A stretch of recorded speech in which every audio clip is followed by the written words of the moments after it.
And on another topic po, as the impeachment proceedings officially starts, hopefully today, ano ang pakiusap ng palasyo sa mga senator na tatayong judges? Kasi alam naman po natin na maraming kaalyado si Vice President Sara Duterte sa Senado.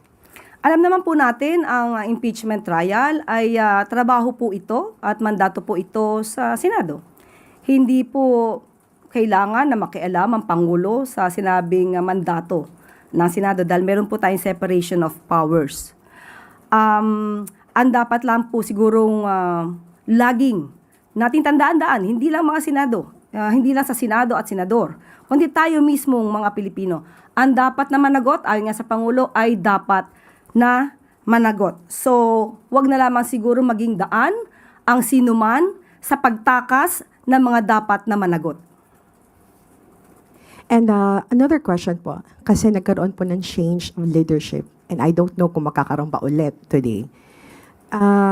Ano po ang reaction ng Pangulo po dun sa pagpapalit po, considering na ngayon na yung sisimulan na yung impeachment trial po sa Senado? Ang papapalit ng liderato sa Senado ay kanila po yung aktibidad.